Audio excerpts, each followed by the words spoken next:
ಮಧ್ಯಪ್ರಾಚ್ಯದಲ್ಲಿ ಯುದ್ಧ ತೀವ್ರಗೊಂಡ ಹಿನ್ನೆಲೆ ಅಮೆರಿಕ ಜೊತೆ ಇರಾನ್ ಮಾತುಕತೆ ನಡೆಸಲು ಒಪ್ಪಿಕೊಂಡಿದೆ. ಟ್ರಂಪ್ ಜೊತೆ ಮಾತುಕತೆಗೆ ಮುಜ್ತಬಾ ಖಮೇನಿ ಒಪ್ಪಿಗೆ ನೀಡಿದ್ದಾರೆ. ಕೊಲ್ಲಿ ರಾಷ್ಟ್ರಗಳ ಯುದ್ಧ ಶಮನಗೊಳಿಸಲು ಪ್ರಯತ್ನಿಸಲಾಗ್ತಾ ಇದೆ. ಟ್ರಂಪ್ ಷರತ್ತುಗಳಿಗೆ ಖಮೇನಿ ಒಪ್ತಾರಾ ಅಂತ ಕಾದು ನೋಡಬೇಕಿದೆ. ಈಗಾಗಲೇ ಒಂದು ಹಂತದಲ್ಲಿ ಅಧಿಕಾರಿಗಳ ಜೊತೆ ವೈಟ್ ಹೌಸ್ ಅಧಿಕಾರಿಗಳು ಚರ್ಚೆ ನಡೆಸಿದ್ದಾರೆ. ಈಗ ಟ್ರಂಪ್ ಹಾಗೂ ಖಮೇನಿ ನೇರವಾಗಿ ಮಾತುಕತೆ ನಡೆಸಲಿದ್ದು, ಮಾತುಕತೆ ವೇಳೆ ಯುದ್ಧ ನಿಲ್ಲಿಸುವ ಬಗ್ಗೆ ಒಪ್ಪಂದ ಆಗುವ ಸಾಧ್ಯತೆ ಇದೆ. ಕದನ ವಿರಾಮ ಮಾತುಕತೆ ನಡೆಯುತ್ತಿರುವ ಮಧ್ಯೆಯೇ ಇಸ್ರೇಲ್ನ ಟೆಲ್ ಅವೀವ್ ನಗರದ ಮೇಲೆ ಇರಾನ್ ಮಿಸೈಲ್ ಅಟ್ಯಾಕ್ ನಡೆಸಿದೆ. ವಸತಿ ಕಟ್ಟಡಗಳನ್ನು ಗುರಿಯಾಗಿಸಿ ಬ್ಯಾಲಿಸ್ಟಿಕ್ ಕ್ಷಿಪಣಿ ಮೂಲಕ ದಾಳಿ ಮಾಡಿದ್ದು ಕಟ್ಟಡಗಳಿಗೆ ಹಾನಿಯಾಗಿದೆ. ಈ ದಾಳಿಯಲ್ಲಿ 6 ಜನರು ಗಾಯಗೊಂಡಿದ್ದಾರೆ. ಮಧ್ಯಪ್ರಾಚ್ಯದಲ್ಲಿನ ಯುದ್ಧದ ಕುರಿತು ರಾಜ್ಯಸಭೆಯಲ್ಲಿ ಪ್ರಧಾನಿ ನರೇಂದ್ರ ಮೋದಿ ಮಾತನಾಡಿದ್ದಾರೆ. ಸಂಘರ್ಷದಿಂದ ಇಡೀ ಜಗತ್ತಿನ ತೈಲ ಸಮಸ್ಯೆ ಉಂಟಾಗ್ತಾ ಇದೆ. ಭಾರತದಲ್ಲಿ ಪೆಟ್ರೋಲ್ ಡೀಸೆಲ್ ಸಮಸ್ಯೆ ಇಲ್ಲ. ಎಲ್ಪಿಜಿ ಪೂರೈಕೆಗೂ ಕೂಡ ಪ್ರಯತ್ನ ಮಾಡಲಾಗ್ತಾ ಇದೆ. ಜನರು ಆತಂಕ ಪಡುವ ಅವಶ್ಯಕತೆ ಇಲ್ಲ ಅಂತ ಮೋದಿ ಸ್ಪಷ್ಟನೆ ನೀಡಿದ್ದಾರೆ. सप्लाई में सरकार घरेलू गैस सप्लाई में एलपीजी के अलावा पीएनजी पर भी बल दे रही है.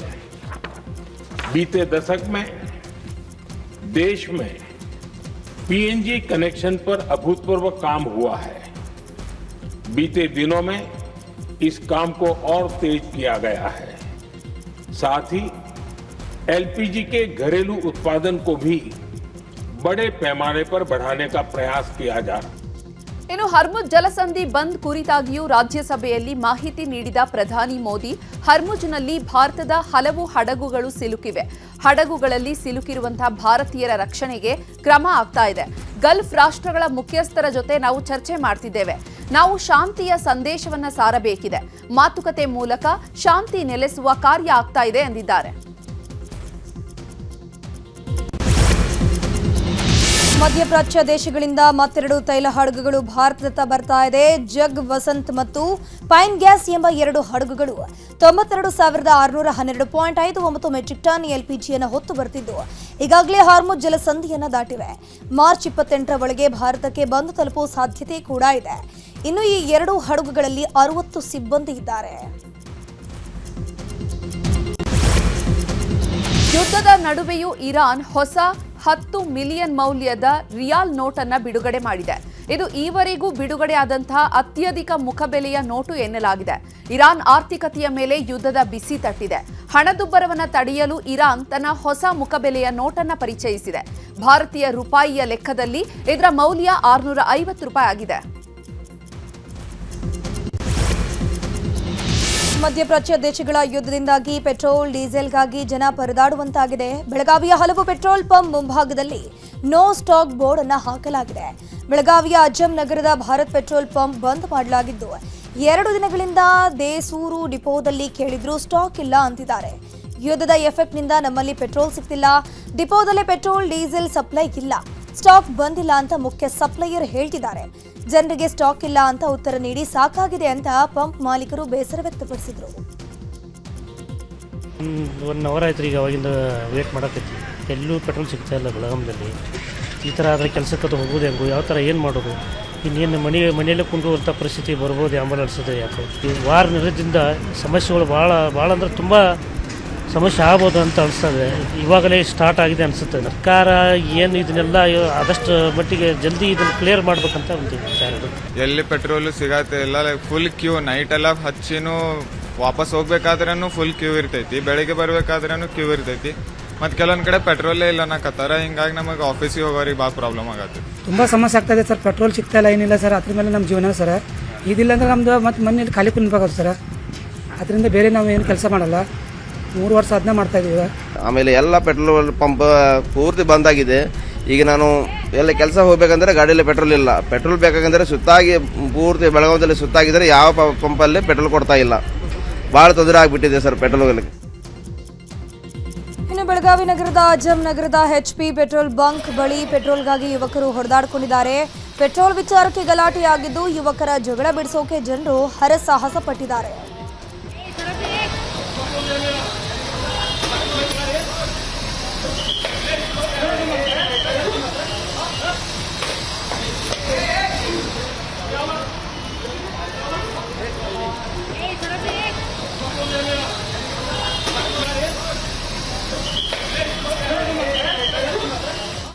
ಪೆಟ್ರೋಲ್ ಸಿಗಲ್ಲ ಎಂಬ ವದಂತಿ ಹಿನ್ನೆಲೆ ಚಿಕ್ಕೋಡಿಯಲ್ಲೂ ಕೂಡ ಬಹುತೇಕ ಪೆಟ್ರೋಲ್ ಬಂಕ್ಗಳು ಫುಲ್ ರಶ್ ಆಗಿವೆ. ಸಾವಿರಾರು ಸಂಖ್ಯೆಯಲ್ಲಿ ಬಂಕ್ಗಳಿಗೆ ಜನರು ಬಂದು ಕ್ಯೂ ನಿಂತು ಪೆಟ್ರೋಲ್ಗಾಗಿ ಕಾಯ್ತಿದ್ದಾರೆ.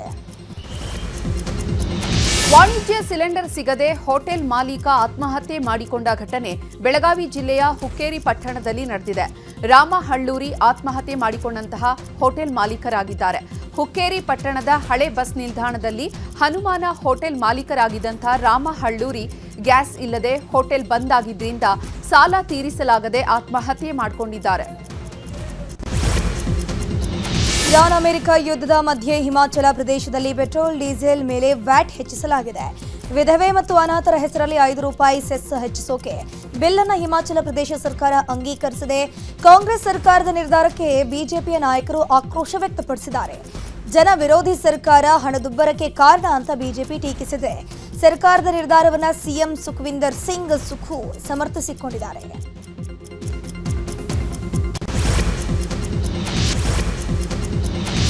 ಹಣಕ್ಕಾಗಿ ಸ್ನೇಹಿತನಿಗೆ ಚಿತ್ರಹಿಂಸೆ ಕೊಟ್ಟು ಹಾಸನದ ಜೇನುಕಲ್ ಬೆಟ್ಟದಲ್ಲಿ ಶವ ಸುಟ್ಟಿದ ಪ್ರಕರಣದ ಆರೋಪಿಯನ್ನ ಪೊಲೀಸರು ಬಂಧಿಸಿದ್ದಾರೆ. ಪ್ರಮುಖ ಆರೋಪಿ ಶಶಾಂಕ್ನನ್ನ ದುದ್ದ ಪೊಲೀಸರು ಅರೆಸ್ಟ್ ಮಾಡಿದ್ದಾರೆ. 7,000 ಹಣ ಕೊಡದಿದ್ದಕ್ಕೆ ವರುಣ್ ಎಂಬಾತನನ್ನ ಶಶಾಂಕ್ ಅಂಡ್ ಟೀಮ್ ಹತ್ಯೆ ಮಾಡಿ ಶವ ಸುಟ್ಟು ಹಾಕಿದ್ರು. ಗುಡ್ಡೇಗೌಡನ ಕೊಪ್ಪಲಿನಲ್ಲಿ ಕೊಲೆ ನಡೆದಿದ್ದಂತಹ ಸ್ಥಳಕ್ಕೆ ಆರೋಪಿಗಳನ್ನ ಕರೆದೊಯ್ದು ಪೊಲೀಸರು ಮಹಜರು ನಡೆಸಿದ್ದಾರೆ. ಈಗ ರಾಜಕೀಯ ವಲಯದ ಪ್ರಮುಖ ವಿದ್ಯಮಾನಗಳು. ರಾಜ್ಯದಲ್ಲಿ ಕುರ್ಚಿ ಫೈಟ್ ಮಧ್ಯೆ ಡಿಸಿಎಂ ಡಿಕೆ ಶಿವಕುಮಾರ್ ಇವತ್ತು ದೆಹಲಿಗೆ ತೆರಳಿದ್ದಾರೆ. ಕೆಂಪೇಗೌಡ ವಿಮಾನ ನಿಲ್ದಾಣದಲ್ಲಿ ಕೆಲ ಫೈಲ್ಗಳನ್ನು ಪರಿಶೀಲನೆ ಮಾಡಿ ದೆಹಲಿಗೆ ತೆರಳಿದ್ದಾರೆ. ನಾಳೆ ಕೆಪಿಸಿಸಿ ವಕ್ತಾರರ ಜೊತೆ ಸುರ್ಜೇವಾಲಾ ಸಭೆ ನಡೆಸಲಿದ್ದಾರೆ. ಕೆಪಿಸಿಸಿ ಕಚೇರಿಯಲ್ಲಿ ನಾಳೆ ಮಧ್ಯಾಹ್ನ 1:30ಕ್ಕೆ ಸಭೆ ನಡೆಯಲಿದೆ. ಸಭೆಯಲ್ಲಿ ವಿಪಕ್ಷಗಳ ಟೀಕೆಗಳಿಗೆ ಪ್ರತ್ಯುತ್ತರ, ಪಕ್ಷದ ಕಾರ್ಯಕ್ರಮಗಳ ಪ್ರಚಾರ, ಗ್ಯಾರಂಟಿಗಳ ಅನುಕೂಲ, ಉಪಚುನಾವಣೆ, ಪಂಚ ರಾಜ್ಯಗಳ ಚುನಾವಣೆ ಸೇರಿದಂತೆ ಹಲವು ವಿಚಾರಗಳ ಕುರಿತು ಚರ್ಚೆ ನಡೆಸಲಿದ್ದಾರೆ.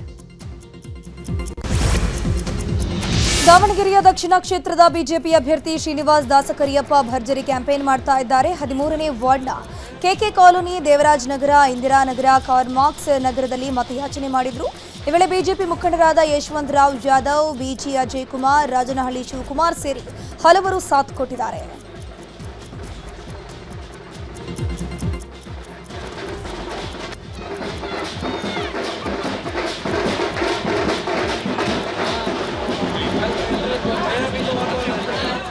ದಾವಣಗೆರೆಯಲ್ಲಿ ಅಲ್ಪಸಂಖ್ಯಾತರಿಂದ ಟಿಕೆಟ್ ಕೈತಪ್ಪಿದ ಹಿನ್ನೆಲೆ ಬಿಜೆಪಿ ಅಲ್ಪಸಂಖ್ಯಾತರ ಮತ ಸೆಳೆಯೋಕೆ ಕಸರತ್ತನ್ನು ಆರಂಭಿಸಿದೆ. ಇಮಾಂ ನಗರದಲ್ಲಿ ಬಿಜೆಪಿ ಅಭ್ಯರ್ಥಿ ಶ್ರೀನಿವಾಸ್ ಪತ್ನಿ ಸಂಧ್ಯಾ ಪ್ರಚಾರ ಮಾಡಿದ್ದಾರೆ.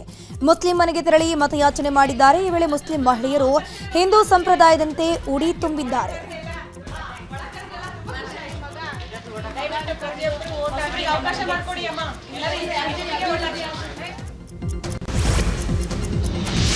ಬೈ ಎಲೆಕ್ಷನ್ ವಿಚಾರವಾಗಿ ಶಿವಮೊಗ್ಗದಲ್ಲಿ ಮಾತನಾಡಿದ ಸಂಸದ ಬಿವೈ ರಾಘವೇಂದ್ರ, ಈ ಬಾರಿ ರಾಜ್ಯದಲ್ಲಿ ದಾವಣಗೆರೆ, ಬಾಗಲಕೋಟೆ ಎರಡೂ ಕ್ಷೇತ್ರದಲ್ಲಿ ಬಿಜೆಪಿ ಭರ್ಜರಿ ಗೆಲುವು ಸಾಧಿಸುತ್ತೆ.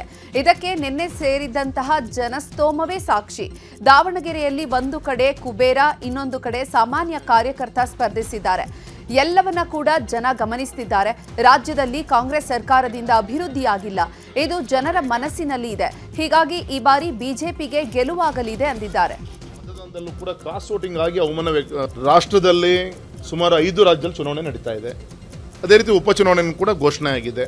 ಈಗಾಗಲೇ ವಿರೋಧ ಪಕ್ಷಕ್ಕೆ ಯಾವ್ಯಾವ ಸಂದರ್ಭದಲ್ಲಿ ಮುಖಭಂಗ ಆಗಿದೆ ಅನ್ನಲಿಕ್ಕೆ ಮೊನ್ನೆ ರಾಜ್ಯಸಭಾ ವಿಧಾನಸಭಾ ಕ್ಷೇತ್ರದಲ್ಲಿ ನಡೆದಂಥ ಮತದಾನದಲ್ಲೂ ಕೂಡ ಕ್ರಾಸ್ ವೋಟಿಂಗ್ ಆಗಿ ಅವಮಾನ ಆಗಿದ್ದು ತಾವೆಲ್ಲರೂ ಕೂಡ ನೋಡ್ತೀರಿ. ಅಂದರೆ ಎಲ್ಲೋ ಒಂದು ಕಡೆಗೆ ಜನರ ಒಂದು ಮನಸ್ಥಿತಿ ಕಾಂಗ್ರೆಸ್ ಸಾಕು ಅನ್ನೋಂಥ ಮನಸ್ಥಿತಿಲಿದ್ದಾಗ ಇವತ್ತು ಕರ್ನಾಟಕದಲ್ಲೂ ಕೂಡ ಉಪಚುನಾವಣೆ ನಮ್ಮ ದಾವಣಗೆರೆ ಮತ್ತು ಬಾಗಲಕೋಟೆ ಘೋಷಣೆ ಆಗಿದೆ. ವಿಶ್ವಾಸ ಇದೆ. ನಿನ್ನೆ ಸೇರಿದಂಥ ಜನಸ್ತೋಮ, ಜನ ಬೆಂಬಲ, ನಿನ್ನೆ ಅಂಥ ಬಿಸಿಲಲ್ಲೂ ಕೂಡ ಅಷ್ಟು ದೊಡ್ಡ ಸಂಖ್ಯೆಯಲ್ಲಿ ಸೇರಿದ್ದಾರೆ ಅಂದರೆ ಒಂದು ಶುಭ ಸೂಚನೆ, ವಿಶ್ವಾಸ ಇದೆ. ಎರಡೂ ಕ್ಷೇತ್ರದಲ್ಲೂ ಕೂಡ ಭಾರತೀಯ ಜನತಾ ಪಕ್ಷ ರಾಷ್ಟ್ರದಲ್ಲಿ. ನನ್ನ ತಾಲೂಕಿಗೆ ಮೆಡಿಕಲ್ ಕಾಲೇಜು ಬೇಕು ಅಂತ ವಿಧಾನಸಭೆಯಲ್ಲಿ ಕುಣಿಗಲ್ ಶಾಸಕ ರಂಗನಾಥ್ ಆಗ್ರಹ ಮಾಡಿದ್ದಾರೆ. ನಾನು ನನ್ನ ನೋವನ್ನ ಸಿಎಂಗೆ ಹೇಳ್ಕೊಳ್ತಿದ್ದೀನಿ. ನಾನು ಡಾಕ್ಟರ್, ಅದಕ್ಕಾಗಿ ನಮಗೆ ಒಂದು ಮೆಡಿಕಲ್ ಕಾಲೇಜ್ ಬೇಕು. ಆಗಿಲ್ಲ ಅಂದ್ರೆ ಯಾರನ್ನಾದ್ರೂ ಸ್ನೇಹಿತರನ್ನ ಕರ್ಕೊಂಡು ಬರ್ತೀನಿ. ಪಿಪಿಪಿ ಮಾಡೆಲ್ನಲ್ಲಿ ತಾಲೂಕಿನಲ್ಲಿ ಮೆಡಿಕಲ್ ಕಾಲೇಜು ನಿರ್ಮಿಸೋಕೆ ಅನುಮತಿ ಬೇಕು ಅಂತ ರಂಗನಾಥ್ ಮನವಿಯನ್ನ ಮಾಡಿಕೊಂಡ್ರು. ಈ ವೇಳೆ ಇದು ಥ್ರೆಟ್ ಅಂತ ವಿಪಕ್ಷ ನಾಯಕ ಆರ್ ಅಶೋಕ್ ಟೀಕಿಸಿದ್ರು. ಈಗ ತಾನೇ ನಮ್ಮ ಸೋಮಶೇಖರ್ ಯಶಸ್ವಿನಿ ಸ್ಕೀಮ್ ವಿಚಾರದಲ್ಲಿ ಹೆಚ್ಚಿನ ಜವಾಬ್ದಾರಿ ತೆಗೆದುಕೊಂಡು ನಾವು ಅನುಕೂಲತೆ ಆಗ್ತಿರೋಂಥದ್ದು ಇದು ತೆಗೆದುಕೋಬೇಕು ಅಂತ ನಾನು ಮುಖ್ಯಮಂತ್ರಿಗಳಿಗೆ ನಿಮ್ಮ ಮೂಲಕ ಕೇಳ್ಕೊತೇನೆ. ಈಗ ನಾನು ಕೇಳೋಂಥದ್ದು ಮಾನ್ಯ ಸಭಾಧ್ಯಕ್ಷರ ಮೂಲಕ ಮುಖ್ಯಮಂತ್ರಿಗಳಿಗೆ ನನ್ನ ನೋವುಗಳು ಹೇಳ್ಕೋಬೇಕು. ಒಂದು, ನಾನೊಬ್ಬ ಡಾಕ್ಟರ್ ಆಗಿದ್ಕೊಂಡು ನನಗೆ ಮೆಡಿಕಲ್ ಕಾಲೇಜ್ ಬೇಕು. ನೀವು ಕೊಡೋಕ್ಕಾಗೋದಿಲ್ವಾ? ನನಗೆ ಯಾವ್ದಾರು ಸ್ನೇಹಿತರನ್ನ ಹಿಡ್ಕೊಂಡು ಬರ್ತೀನಿ. PPP ಮಾಡಲಲ್ಲಿ ನನಗೆ ತಾಲೂಕು ಹಾಸ್ಪಿಟ್ಲನ್ನ PPP ಮಾಡಲಲ್ಲಿ ಬೇರೆ ಮೆಡಿಕಲ್ ಕಾಲೇಜ್ ಮಾಡೋಕ್ಕೆ ಅನುಮತಿ ಬೇಕು. ಅದು ಕ್ಯಾಬಿನೆಟ್ ಎಲ್ಲ ಆಗಬೇಕು. ತಮ್ಮ ಮೂಲಕ ನಾನು ಕೇಳ್ಕೊತಾ ಇದ್ದೀನಿ ಮುಖ್ಯಮಂತ್ರಿ ಅವ್ರಿಗೆ. ಒಂದು, ಎರಡನೇದು, ಈಗ ತಾನೇ ನಮ್ಮ ಸೋಮಶೇಖರ್ ಯಶಸ್ವಿನಿ ಸ್ಕೀಮ್ ವಿಚಾರದಲ್ಲಿ ಹೆಚ್ಚಿನ ಜವಾಬ್ದಾರಿ ತೆಗೆದುಕೊಂಡು ನಾವು ಅನುಕೂಲತೆ ಆಗ್ತಿರೋಂಥದ್ದು ಇದು ತೆಗೆದುಕೋಬೇಕು ಅಂತ ನಾನು ಮುಖ್ಯಮಂತ್ರಿಗಳಿಗೆ ನಿಮ್ಮ ಮೂಲಕ ಕೇಳ್ಕೊತೀನಿ. ವಿಧಾನಸಭೆಯಲ್ಲಿ ಬಜೆಟ್ ಮೇಲಿನ ಚರ್ಚೆ ವೇಳೆ ಬಿಜೆಪಿ ವಿರುದ್ಧ ಸಿಎಂ ಆರ್ಥಿಕ ಸಲಹೆಗಾರ ಬಸವರಾಜ ರಾಯರೆಡ್ಡಿ ಗುಡುಗಿದ್ದಾರೆ. ರಾಜ್ಯಕ್ಕೆ ಬರಬೇಕಿದ್ದ ಅನುದಾನವನ್ನ ಬಿಜೆಪಿಯವರು ಕೇಳ್ತಿಲ್ಲ. ಬೆಂಗಳೂರಿಗೆ 6,000 ಕೋಟಿ ಕೊಡಬೇಕು. ಕೇಂದ್ರ ಸರ್ಕಾರ ಮಲತಾಯಿ ಧೋರಣೆ ರಾಜ್ಯದ ಮೇಲೆ ಪರಿಣಾಮ ಬೀರ್ತಾ ಇದೆ. ನಮ್ಮ ಸರ್ಕಾರ ಇಷ್ಟೆಲ್ಲ ತೊಂದರೆಗಳ ನಡುವೆ ಅತ್ಯುತ್ತಮ ಬಜೆಟ್ ಮಂಡಿಸಿದೆ ಅಂತ ರಾಯರೆಡ್ಡಿ ಹೇಳಿದ್ದಾರೆ. ಈ ವೇಳೆ ಮಧ್ಯ ಪ್ರವೇಶಿಸಿದಂತಹ ಸುರೇಶ್ ಗೌಡ, ಈ ಬಜೆಟ್ನಲ್ಲಿ ಬಿಜೆಪಿಯವರಿಗೆ ಕೊಟ್ಟಿರೋದು ಚೊಂಬು, ಅದಕ್ಕಾಗಿ ಕಾಂಗ್ರೆಸ್ನವರೇ ಬಜೆಟ್ಗೆ ಅಭಿನಂದಿಸಿಲ್ಲ ಅಂತ ಲೇವಡಿ ಮಾಡಿದ್ರು.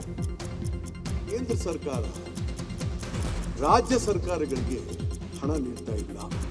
ಕೇವಲ ನಮ್ಮ ರಾಜ್ಯದ ಇದು ಮಾತ್ರ ಅಲ್ಲ, ನಿಮ್ಮ ಬಿಜೆಪಿ ಅವರು ಬಾಯಿ ಮುಚ್ಚಿಕೊಂಡು ಕೂತು ಬಿಟ್ಟಿದ್ದಾರೆ, ಮಾತಾಡೋದೇ ಇಲ್ಲ. ನಿರ್ಮಲಾ ಸೀತಾರಾಮನ್ ಮಾತಾಡಲ್ಲ, ಇನ್ನ ಬೇರೆ ರಾಜ್ಯದ ಮುಖ್ಯಮಂತ್ರಿಗಳು ಏನು ಮಾತಾಡ್ತಾರೆ? ಕೇಂದ್ರ ಸರ್ಕಾರ ತನ್ನ ಕಪಿಮುಷ್ಟಿಯನ್ನು ಹಿಡ್ಕೊಂಡ್ಬಿಟ್ಟಿದೆ. ರಾಜ್ಯ ಸರ್ಕಾರಕ್ಕೆ ಹಣ ಕೊಡಬಾರ್ದು ಅಂತ ಹೇಳಿ ಅವ್ರಿಗೆ ಸರ್ಕಾರಿ ಕಮಿಷನ್ ರಿಪೋರ್ಟ್ಗಳು ಗೊತ್ತಿಲ್ವಾ? ಸಂವಿಧಾನದಲ್ಲಿ ಯಾವ ತರ ಹಣಕಾಸು ಕೊಡ್ಬೇಕಂತ ಹೇಳಿಲ್ವಾ? ಆದ್ರೆ ತದ್ವಿರುದ್ಧವಾಗಿ ಕೇಂದ್ರ ಸರ್ಕಾರ ರಾಜ್ಯಗಳಿಗೆ ಮಾಡ್ತಾ ಇರೋದ್ರಿಂದ ಇವತ್ತು ನಾವು ಅಧಿಕಾರದಲ್ಲಿರಲಿ, ನೀವು ಅಧಿಕಾರದಲ್ಲಿರಲಿ, ಕೇಂದ್ರ ಸರ್ಕಾರದ ಧೋರಣೆಯಿಂದ ಇವತ್ತು ಹಣ ಕಡಿಮೆ ಬರ್ತಾ ಇದೆ. ಕೇಂದ್ರ ಸರ್ಕಾರ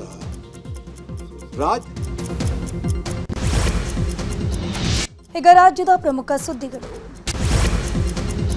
ನ್ಯಾಯಮೂರ್ತಿ ನಾಗಮೋಹನ್ ದಾಸ್ ಒಳ ಮೀಸಲಾತಿ ವರದಿ ಖಂಡಿಸಿ ಚಿಕ್ಕಬಳ್ಳಾಪುರದಲ್ಲಿ ಬೃಹತ್ ಪ್ರತಿಭಟನೆ ನಡೆಯಿತು. ದಲಿತ ಒಕ್ಕೂಟಗಳಿಂದ ಜಿಲ್ಲಾಧಿಕಾರಿಗಳ ಕಚೇರಿಗೆ ಮುತ್ತಿಗೆ ಹಾಕಿ ಆಕ್ರೋಶ ವ್ಯಕ್ತಪಡಿಸಿದರು. ನಾಗಮೋಹನ್ ದಾಸ್ ಒಳ ಮೀಸಲಾತಿ ವರದಿ ವೈಜ್ಞಾನಿಕ ಸಮೀಕ್ಷೆ ನಡೆಸಿ ಒಳ ಮೀಸಲಾತಿ ಜಾರಿ ಮಾಡಬೇಕು ಅಂತ ಆಗ್ರಹಿಸಲಾಗಿದೆ.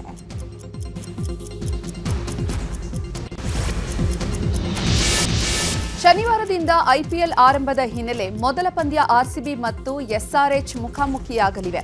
ಇವತ್ತು ಸನ್ರೈಸರ್ಸ್ ಹೈದರಾಬಾದ್ ತಂಡ ಬೆಂಗಳೂರಿಗೆ ಆಗಮಿಸಿದೆ. ಅಭಿಷೇಕ್ ಶರ್ಮಾ, ಮುತ್ತಯ್ಯ ಮುರಳೀಧರನ್ ಮತ್ತು ಹರ್ಷಲ್ ಪಟೇಲ್, ನಿತೇಶ್ ಕುಮಾರ್ ರೆಡ್ಡಿ ಸೇರಿದಂತೆ ತಂಡದ ಸದಸ್ಯರು ಆಗಮಿಸಿದ್ದಾರೆ. ಮುತ್ತಪರೈ ಪುತ್ರ ರಿಕಿ ರೈನಿಂದ ಲ್ಯಾಂಬೋರ್ಗಿನಿ ಕಾರ್ ಡ್ರಿಫ್ಟಿಂಗ್ ಪ್ರಕರಣಕ್ಕೆ ಸಂಬಂಧಪಟ್ಟಂತೆ ರಿಕಿ ರೈ ಪರ ವಕೀಲ ನೀಡಿದ್ದ ಹೇಳಿಕೆಗೆ ಬೆಂಗಳೂರು ಪೊಲೀಸರು ಟಾಂಗ್ ಕೊಟ್ಟಿದ್ದಾರೆ. ನಿನ್ನೆ ಬೇಲ್ ಬಳಿಕ ಮಾಧ್ಯಮಗಳಿಗೆ ಪ್ರತಿಕ್ರಿಯೆ ನೀಡಿದಂತಹ ರಿಕಿ ರೈ ಪರ ವಕೀಲ ನಾರಾಯಣಸ್ವಾಮಿ, ಕಾರ್ ಡ್ರಿಫ್ಟಿಂಗ್ ಮಾಡಿದ್ದ ರಸ್ತೆ ಇತ್ತೀಚೆಗೆ ಸರಿ ಮಾಡಿದ್ದಾರೆ. ಬ್ರೇಕ್ ಹೊಡೆದಾಗ ಸ್ಕಿಡ್ ಆಗಿದೆ, ಆದರೂ ಚಾಲಕ ಸೃಜನಶೀಲತೆಯಿಂದ ಮೆಚ್ಚಬೇಕದಕ್ಕೆ ಅಂತ ಹೇಳಿದ್ರು. ಇದಕ್ಕೆ ಟಾಂಗ್ ಕೊಟ್ಟಿರುವಂತಹ ಬೆಂಗಳೂರು ಸಂಚಾರಿ ಪೊಲೀಸರು, ಸಂಚಾರ ಸಿಗ್ನಲ್ಗಳು ನಿಮ್ಮ ಸಾಹಸ ಪ್ರದರ್ಶನದ ವೇದಿಕೆಗಳಲ್ಲ, ಸಿಗ್ನಲ್ಗಳನ್ನು ಸಂಚಾರವನ್ನು ನಿಯಂತ್ರಿಸೋಕೆ ನಿರ್ಮಿಸಲಾಗಿದೆಯೇ ಹೊರತು ನಿಮ್ಮ ಸೃಜನಶೀಲತೆಯನ್ನು ಪ್ರದರ್ಶನ ಮಾಡೋದಕ್ಕಲ್ಲ. ನಿಯಮಗಳನ್ನು ಪಾಲಿಸಿ ಮತ್ತು ಸುರಕ್ಷಿತವಾಗಿರಿ ಅಂತ ಸೋಷಿಯಲ್ ಮೀಡಿಯಾದಲ್ಲಿ ಪೋಸ್ಟ್ ಅನ್ನು ಮಾಡಿದ್ದಾರೆ. ರಾಜ್ಯದಲ್ಲಿ ಮಳೆ ಮುಂದುವರೆದಿದೆ. ಬೆಳಗಾವಿಯಲ್ಲಿ ಗುಡುಗು ಸಹಿತ ಆಲಿಕಲ್ಲು ಮಳೆ ಸುರಿದಿದೆ. ಬೆಳಗಾವಿಯ ಚೆನ್ನಮ್ಮ ವೃತ್ತ ಮತ್ತು ಕ್ಯಾಂಪ್ ಖಡೆ ಬಜಾರ ಮತ್ತು ಪೋರ್ಟ್ ರೋಡ್ ಪ್ರದೇಶದಲ್ಲಿ ಅಧಿಕ ಮಳೆಯಾಗಿದೆ. 1.5 ಗಂಟೆಗೂ ಹೆಚ್ಚು ಕಾಲ ಮಳೆ ಸುರಿದಿದ್ದು ತಗ್ಗು ಪ್ರದೇಶಗಳಿಗೆ ನೀರು ನುಗ್ಗಿ ಅವಾಂತರ ಸೃಷ್ಟಿಯಾಗಿದೆ. ಅಪರ ಜಿಲ್ಲಾಧಿಕಾರಿ ಕೊಠಡಿಗೂ ಕೂಡ ನೀರು ನುಗ್ಗಿದೆ.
ದೇಶದ ಪ್ರಮುಖ ಸುದ್ದಿಗಳು. ಅನ್ಯ ಧರ್ಮಕ್ಕೆ ಮತಾಂತರ ಆಗುವ ದಲಿತರಿಗೆ ಸುಪ್ರೀಂ ಕೋರ್ಟ್ ಶಾಕ್ ಕೊಟ್ಟಿದೆ. ಅನ್ಯ ಧರ್ಮಕ್ಕೆ ಏನಾದರೂ ಮತಾಂತರವಾದರೆ ಅಂತವರಿಗೆ ಎಸ್ಸಿ ಎಸ್ಟಿ ಕೋಟಾದಡಿ ಮೀಸಲಾತಿ ಸಿಗಲ್ಲ ಅಂತ ಸುಪ್ರೀಂ ಕೋರ್ಟ್ ಮಹತ್ವದ ಆದೇಶವನ್ನು ಹೊರಡಿಸಿದೆ. ನ್ಯಾಯಮೂರ್ತಿ ಪಿಕೆ ಮಿಶ್ರಾ ಅಂಜಾರಿಯಾ ಅವರಿದ್ದ ಪೀಠ ಆದೇಶ ಹೊರಡಿಸಿದ್ದು, ಮತಾಂತರ ಆದವರಿಗೆ ಮೀಸಲಾತಿ ಎಸ್ಸಿ ಸಮುದಾಯದ ಸೌಲಭ್ಯ ಸಿಗಲ್ಲ ಅಂತ ಹೇಳಿದೆ. ಆದರೆ ಬೌದ್ಧ, ಜೈನ, ಸಿಖ್ ಸಮುದಾಯಕ್ಕೆ ಮತಾಂತರವಾದರೆ ಆ ಆದೇಶ ಅನ್ವಯ ಆಗೋದಿಲ್ಲ ಅಂತ ತಿಳಿಸಿದೆ. ಉತ್ತರ ಪ್ರದೇಶದ ವೃಂದಾವನದಲ್ಲಿ ನಡೆದ ಕಾರ್ಯಕ್ರಮದಲ್ಲಿ ಆರ್ಎಸ್ಎಸ್ ಮುಖ್ಯಸ್ಥ ಮೋಹನ್ ಭಾಗವತ್ ಭಾಗಿಯಾಗಿದ್ರು. ಕಾರ್ಯಕ್ರಮದಲ್ಲಿ ಮಾತನಾಡಿದ ಮೋಹನ್ ಭಾಗವತ್, ಪೋಷಕರು 3 ಮಕ್ಕಳನ್ನ ಹೆರಬೇಕು ಅಂತ ಹೇಳಿದ್ದಾರೆ. ದಂಪತಿ 3 ಮಕ್ಕಳನ್ನ ಹೆತ್ತರೆ ಪೋಷಕರು ಮತ್ತು ಮಕ್ಕಳ ಆರೋಗ್ಯ ಹೆಚ್ಚಾಗುತ್ತದೆ ಅಂತ ವೈದ್ಯರು ಹೇಳ್ತಾರೆ. ಅನೇಕ ದೇಶಗಳು ಜನನ ಪ್ರಮಾಣವನ್ನ ಹೆಚ್ಚಿಸಲು ಈ ಕೆಲಸ ಮಾಡುತ್ತವೆ ಅಂತ ಮೋಹನ್ ಭಾಗವತ್ ಹೇಳಿದ್ದಾರೆ. तो आपस में लड़ते, मैंने गृहस्थों से जो सुना है वो मैं आपको बताता हूँ. इसमें मेरा कोई विचार नहीं है, मैं इसका विचार ही नहीं करता. डॉक्टर लोग कहते हैं कि भाई अगर 3 संतान होते हैं तो माता पिता और बच्चों के स्वास्थ्य की गारंटी बढ़ जाती है. डॉक्टर लोग कहते हैं. जो मानस शास्त्रज्ञ है वो कहते हैं कि घर में अगर 3 बच्चे हैं तो आपस में लड़ते भिड़ते तो है ही सब. बचपन में जितना ज्यादा लड़ेंगे भिड़ेंगे, बड़प्पन में उतना ही अच्छे रहेंगे आपस में. क्योंकि ये लड़ते भिड़ते वो अपने अहंकार को झुकाना सीख जाते हैं. 4 लोगों के साथ अपने आप को मिलाकर चलना सीखते हैं. और इसलिए उनके जब परिवार होते हैं उसमें कोई समस्या होती नहीं, डाइवर्स वगैरह वगैरह कोई आता नहीं, क्योंकि वो जानते हैं अपने आप को विनम्र करना. और जनसंख्या शास्त्रज्ञ कहते हैं भाई 3 के नीचे आ गए तो खतरा है, और 2.5 के नीचे गए तो ब्रेक लगाओ जल्दी, और 2 के नीचे गए तो फिर कठिन है. इसलिए ಈರುಳ್ಳಿ ದರ ಕುಸಿತ ಖಂಡಿಸಿ ದೆಹಲಿಯ ಸಂಸತ್ ಭವನದ ಆವರಣದಲ್ಲಿ ಎಸ್ಸಿಪಿ ಸಂಸದರು ಪ್ರತಿಭಟನೆ ಮಾಡಿದ್ದಾರೆ. ಈರುಳ್ಳಿ ಹಿಡಿದು ಕೇಂದ್ರ ಸರ್ಕಾರದ ವಿರುದ್ಧ ಸಂಸದರು ಪ್ರತಿಭಟನೆ ನಡೆಸಿದ್ರು.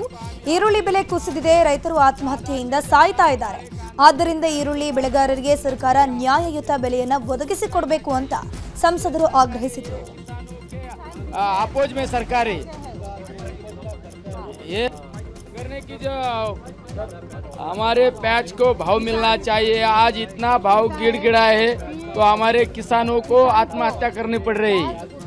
तो सरकार को हमारी यही मांग है, ज्यादा से ವಿದೇಶದ ಸುದ್ದಿಗಳನ್ನ ನೋಡೋಣ. ಕೊಲಂಬಿಯಾದಲ್ಲಿ 125 ಜನರಿದ್ದಂತಹ ವಾಯುಪಡೆಯ ವಿಮಾನ ಪತನಗೊಂಡಿದೆ. ಈ ಘಟನೆಯಲ್ಲಿ 34ಕ್ಕೂ ಅಧಿಕ ಮಂದಿ ಪ್ರಾಣ ಕಳೆದುಕೊಂಡಿದ್ದಾರೆ. ಶಸ್ತ್ರಾಸ್ತ್ರ ಮತ್ತು ಸೈನಿಕರನ್ನ ಹೊತ್ತು ಪೋರ್ಟೋ ಲುಗುಯಿಜಾಮೋದಿಂದ ಹೋಗ್ತಾ ಇದ್ದಂತಹ C-130 ಹರ್ಕ್ಯುಲೆಸ್ ಹೆಸರಿನ ವಿಮಾನ ಪತನಗೊಂಡಿದೆ. ಪೆರು ಗಡಿಯಲ್ಲಿರುವಂತಹ ಅರಣ್ಯದಲ್ಲಿ ನೆಲಕ್ಕೆ ಅಪ್ಪಳಿಸಿ ಹೊತ್ತಿ ಉರಿದಿದೆ. ಕಳ್ಳರಿಂದ ತಪ್ಪಿಸಿಕೊಂಡ 7 ನಾಯಿಗಳು 17 ಕಿಲೋಮೀಟರ್ ನಡೆದು ತಮ್ಮ ಮಾಲೀಕನ ಮನೆಗೆ ತಲುಪಿರುವಂತಹ ಅಪರೂಪದ ಘಟನೆಯೊಂದು ಚೀನಾದಲ್ಲಿ ನಡೆದಿದೆ. ನಾಯಿಗಳನ್ನು ಕದ್ದು ಟ್ರಕ್ನಲ್ಲಿ ಮಾಂಸದ ಅಂಗಡಿಗಳಿಗೆ ಸಾಗಿಸಿದ್ದ ವೇಳೆ 7 ನಾಯಿಗಳು ಟ್ರಕ್ನಿಂದ ತಪ್ಪಿಸಿಕೊಂಡಿವೆ. ಬಳಿಕ 7 ನಾಯಿಗಳು 2 ದಿನಗಳ ಕಾಲ 17 ಕಿಲೋಮೀಟರ್ಗೂ ಹೆಚ್ಚು ದೂರ ನಡೆದು ತಮ್ಮ ಮಾಲೀಕರ ಮನೆಗೆ ಸುರಕ್ಷಿತವಾಗಿ ತಲುಪಿದೆ. ಈ ವಿಡಿಯೋ ಈಗ ಸೋಷಿಯಲ್ ಮೀಡಿಯಾದಲ್ಲಿ ವೈರಲ್ ಆಗ್ತಿದೆ.